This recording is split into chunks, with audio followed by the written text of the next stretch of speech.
Part 2. Aftermath. Other processes were underway while the miners were in jail and the police were concocting their narrative at roots. IPID asked Dr. Reggie Perumal, the best-known forensic pathologist in the country, to be an independent observer at the autopsies. In his almost 2 decades-long professional career in private practice, Perumal had investigated some of the highest-profile criminal cases in South Africa. Perumal, in turn, called on the renowned academic Dr. Steve Naidu to assist him. They will be working for the organization that investigates police abuses, a body that had a mixed record on combating police criminality. On the morning of the 20th of August, as Naidu was on his way to the Durban airport to fly to the interior for the autopsies, his cell phone rang. It was Perumal with bad news. They had been taken off the case. Apparently, the minister in the presidency, Collins Chaban, had ordered IPID to use only state pathologists. Naidu was familiar with the standard of work done in state mortuaries and was certain that they would make a hash of it. The chances of justice being served if the autopsies were bungled or purposefully sabotaged were close to zero. He began to send out emails to his peers around the country, expressing his dismay at the state's meddling. Within hours, Naidu received a call from Advocate George Bezos, the legendary human rights lawyer. The soft-spoken 84-year-old lawyer asked Naidu if he would care to represent the Legal Resource Center as an independent observer at the autopsies. Naidu, of course, agreed, asking if he could engage Perumal as his assistant. Yet they could not act just yet. To allow them to take part in the commission of inquiry, the LRC had to persuade at least one family of a deceased miner to agree to have the venerable human rights body represent them. Thus, it was only on the morning of August the 22nd that the Durban-based pathologists got the go-ahead. As they were preparing to board their flight, Naidu called Dr. Kevin Schlesinger at the Ga-Rankuwa mortuary, asking him to hold off starting the autopsies until they arrived. He agreed. After landing at Lanseria Airport on the northwestern rim of Johannesburg, Naidu called Schlesinger again from their rental car, only to discover that the state pathologists had already begun cutting up the bodies. Naidu was furious, accusing the Northwest Province Chief's pathologist of capitulating to political pressure. Perumal grimly pressed down on the accelerator. At Ga-Rankuwa, they were met by a handful of top provincial health officials. Even the director from the neighboring Gauteng province was there. It was unusual. Perhaps it would all be okay, Naidu thought, as he and Perumal hurriedly donned their protective gear. The smell of freshly opened bodies assailed Perumal and Naidu as they stepped into the cavernous main dissecting room at the mortuary. The scent of the ferrous blood hinted at freshly spilled warmth, even though the bodies were by then a week old. A morgue, with its sour fermented stink of gastric contents and the hint of the decomposition, smells nothing like the tame butcher's fridge. This is a smell you try to block from entering your body. The pathologists knew from experience that in 10 minutes they would no longer notice it. 12 bodies were laid out on galvanized iron gurneys side by side, with just enough space between them for a person to move alongside each corpse. The bodies were shrouded in silvery body bags, some closed, others open, revealing the faces of the dead and, in some cases, their wounds. Some of the bodies had the very skin flayed off, of them by the doctors during examination. One man's exposed ribs, the flaccid skin sliced away, looked sickeningly like a side of pork ribs. The Garankuwa mortuary itself was still a work in progress, and piles of rubble and building material had to be stepped over or around. The grey concrete floor was cut through with sluice canals below industrial metal grids that ran to a central drainage point.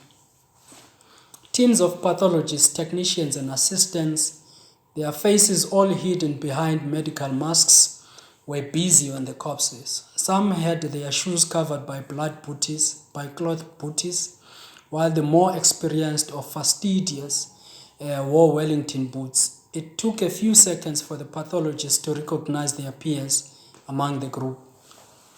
Perumal, with his decades of experience in dealing with obstructive state employees, drew Naidu aside and told him that they will have to work quick and smart. Perumal would work with the two state pathologists in the large room, while Naidu would observe in the smaller dissecting rooms, where the other two doctors were at work. Under the best of conditions, it would be trying for them, but things will soon become more difficult. While the pathologists were helpful enough, discussing their findings as they went from body to body, the state technicians were actively obstructive. Whether Naidu tried to look at the x-rays that are such an important part of the examination, whenever Naidu tried to look at the x-rays that are such an important part of the examination, the technician would rip them from his hand and refuse to even let him have a glimpse of others. Naidu was flabbergasted. The technician was, it turned out, a former policeman, and he was intent on frustrating the independent pathologists. What astonished Naidu even more was that none of the doctors intervened. Naidu had only recently entered into private practice and still retained much of his academic ways and manners. He was not used to the rough and tumble of the state protecting its own in a charnel house. Naidu retained his professorial ways, even going so far as to gently nudge the less experienced state doctors towards evidence or conclusions that they were about to overlook. This infuriated one of the police ballistics experts, who loudly expressed his irritation. It all added to the pressure as the bodies were examined with unseemly haste. Naidu and Perumal took a break for tea at about 2 in the afternoon.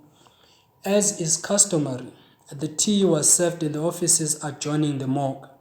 It was here that Naidu complained of the lack of cooperation and animosity that they were experiencing. As difficult as it was to observe effectively the 14 bodies that were being autopsied in their presence, they still faced the impossible task of the 20 bodies that had been completed the day before.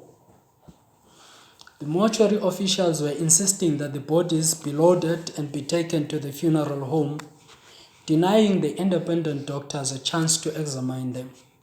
It was a crisis. Without independent examination, the chance of prosecuting their killers was close to nil. Naidu fully expected the directors to rectify the situation immediately, but instead, they simply gave silly grins and shrugged their shoulders helplessly. Naidu's chilly courtesy went unheeded. The most streetwise Perumal, his face a picture of calm, kept up a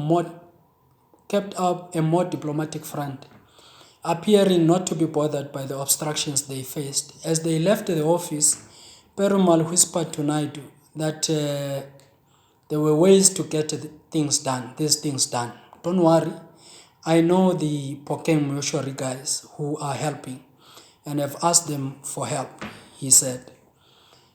The bodies had initially been taken to Pokeng mortuary, which is closest to Marikana, but it was too small to handle the number of dead, as so they were moved to Garangua. In between autopsies, Perumal had approached the workers and asked them for help, promising them something to make their day. The Pokeng workers managed to delay the loading for long enough to allow the pathologists a chance to examine the crudely opened and resewn corpses as they lay in a row on the concrete floor, as well as on the utilitarian steel gurneys. Naidu and Perumal took 10 bodies each. They had never had to do examinations in such a short time and would be able to spend only a couple of minutes on each body without any assistance or access to x-rays.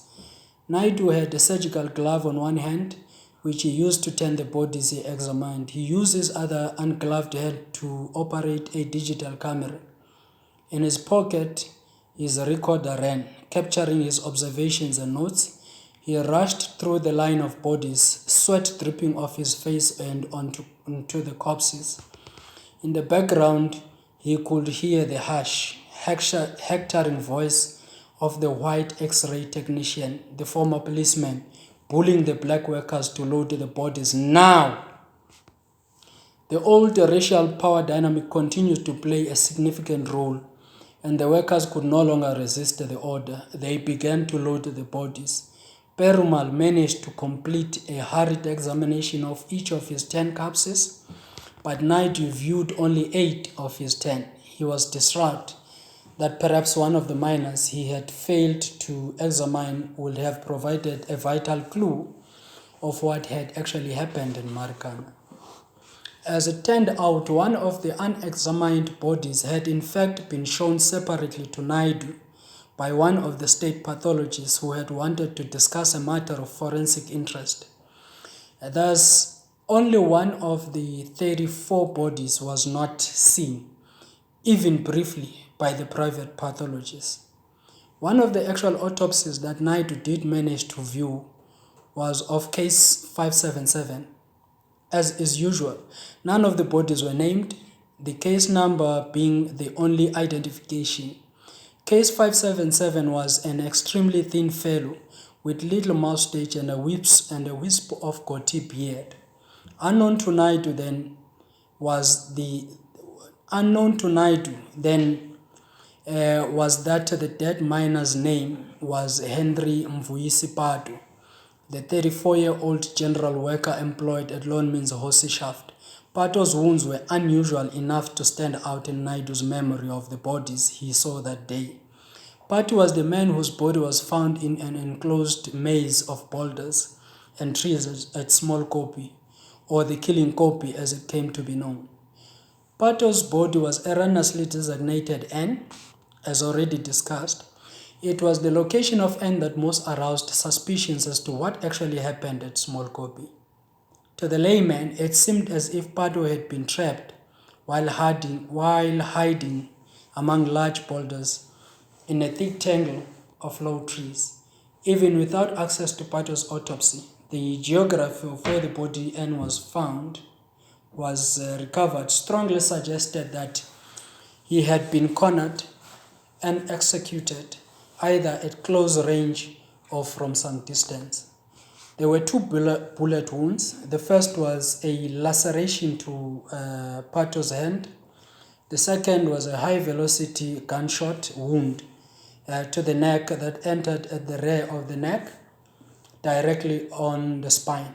The bullet exited at the front of the neck from Pato's throat, just to the right of the midline.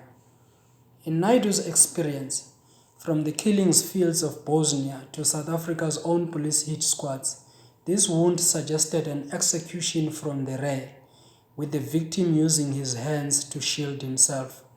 There was no gunpowder residue on the back of Pato's neck, and none of the characteristic tattooing or pseudo-shrapnel of a bullet fired from less than a meter away. It was not a coup de grace style execution with a gun barrel placed almost against the victim, but shot from less than 100 meters. It is not just the physical wounds that add to the tale of how a person might have been killed. Ballistics experts Cobberstale's evidence of where cartridges were collected gives a short list of possible places from where Pato was shot.